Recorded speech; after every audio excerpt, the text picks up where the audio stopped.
AI is a tool, but the humans are the creators.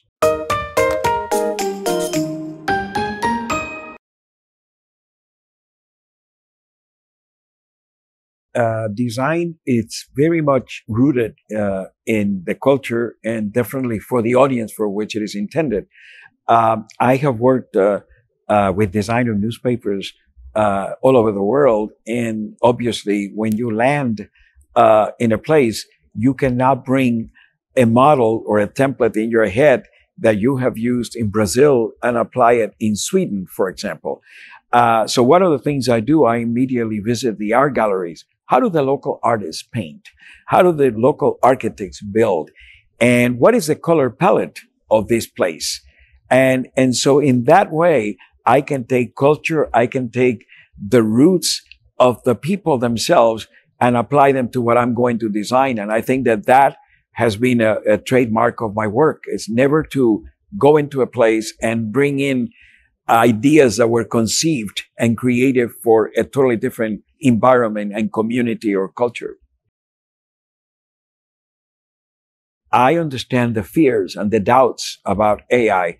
At the same time, I think it's a great resourceful tool to help designers and to help writers everywhere.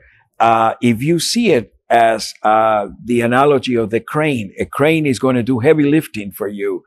AI can come in as a wonderful assistant to a designer, to a writer, because it has learned 175 billion parameters of everything that humans have created.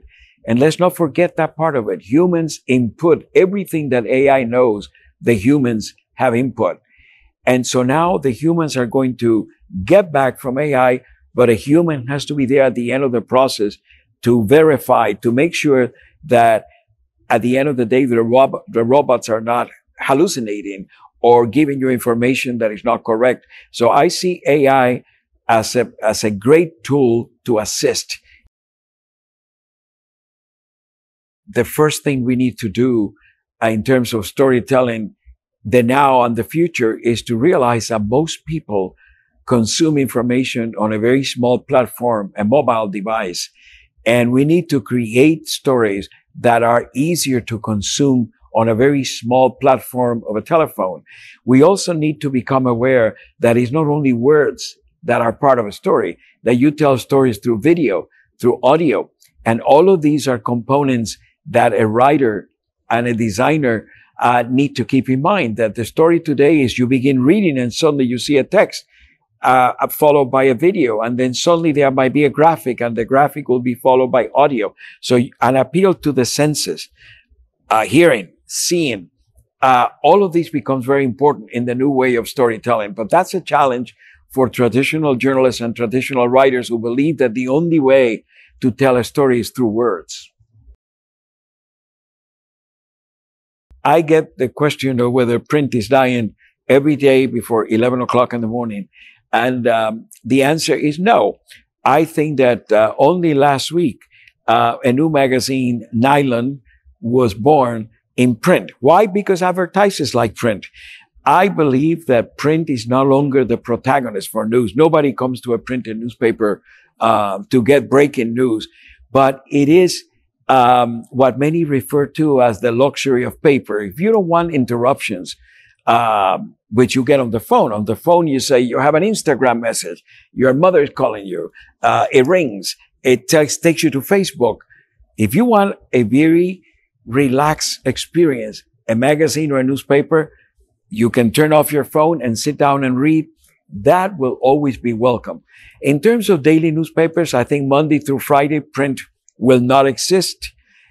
For some people, this is already happening. For others, markets like India, South America, parts of Asia, you still have print for a long time to come.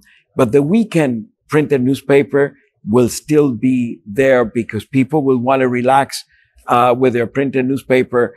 There is something to say for large images that you can see in a printed newspaper that you cannot see on the small canvas of the phone. The first one is the use of video in storytelling. That is a very exciting, where you can, the phone can be a little bit of radio, a little bit of television, a little bit of cinematography, a printed newspaper, all in one platform. But video, I think, is a wonderful way to tell stories well. So that's the first trend.